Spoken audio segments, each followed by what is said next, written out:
a class where the teacher makes a follow-up on the previously taught lessons and adjectives. Class, last week, we tried to identify the places where we can go for a summer trip if given the opportunity. After so many suggestions, we finally arrived at a short list with 3 options. We had the Pagsanhan, Baguio, and Subic. If you remember, I divided you into 3 groups. Each group is supposed to do something. Now, who can tell me what each group is supposed to do? Let's see. Let's have Leovic. Each group is supposed to gather information about the place assigned to them. The leader will then report to the class so that the class will have an idea about the place. That's right, Leovic. Perhaps we can now listen to each group leader. Now, leaders, be sure to present a clear description of the place. Now, who would like to start? Come on, don't be shy. Okay, Melissa, Group 2 leader. Each of us in the group gathered information about Baguio. Baguio is a mountain city. Its weather is different from those of the lowlands. It's cool up there in Baguio. For this reason, many people from all parts of the country go to Baguio in summer in order to escape from the summer heat. Baguio, therefore, is called the summer capital of the Philippines. Besides its cool weather, Baguio has a lot of other attractions. To go to Baguio, one has to pass through a winding road commonly known as the Zigzag Road. From an aerial view, it looks like a thin crooked line drawn on a green piece of paper. Baguio is also known for greens like trees and vegetables. It is said that Baguio grows the best vegetables and the most beautiful flowers as well.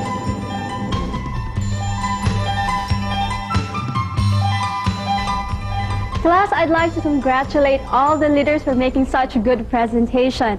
In fact, it's very commendable that the leaders use appropriate words to describe the places. Now, who among you can recall some of the adjectives the leaders mentioned in the report? Let's see. Yes, Roma? I remember cool weather, winding road, and zigzag road. Thank you, Roma. Now, would like to say something? Yes, Ryan. I remember the leader saying best vegetables, beautiful flowers, and green light trees. Thank you, Ryan. Class, you really have good memories, don't you? Well, at this point, we're going to move on to our reading lesson.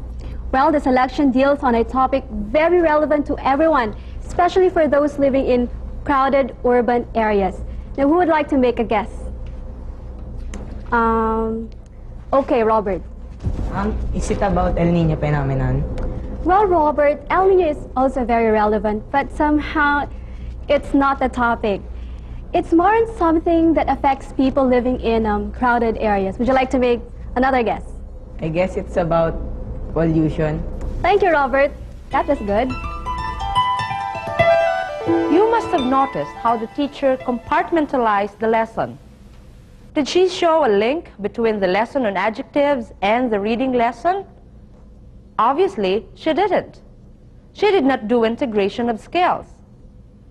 May I invite you to join me and observe another English class?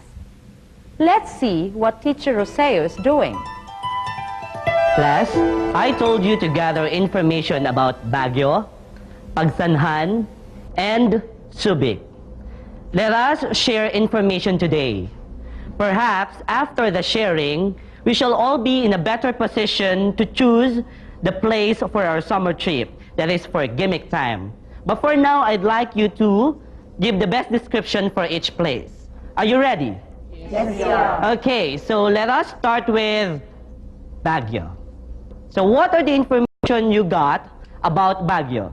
May I see a show of hands? Leovic. Well, sir, Baguio, it's a cool place. It's a cool place for Leovic. How about, yes, Essel?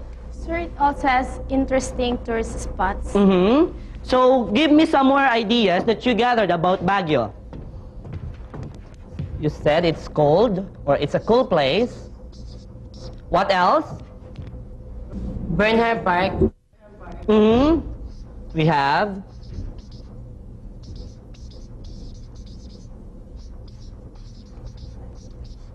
What else? Ethnic groups. ethnic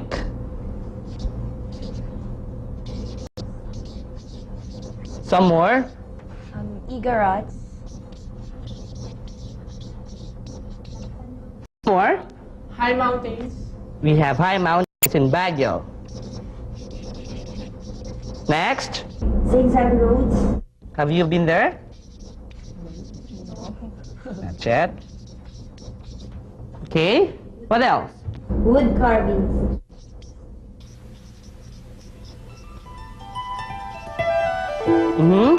Native products.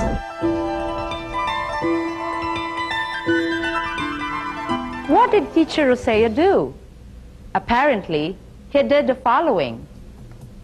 The teacher listed down ideas at random as the students gave them.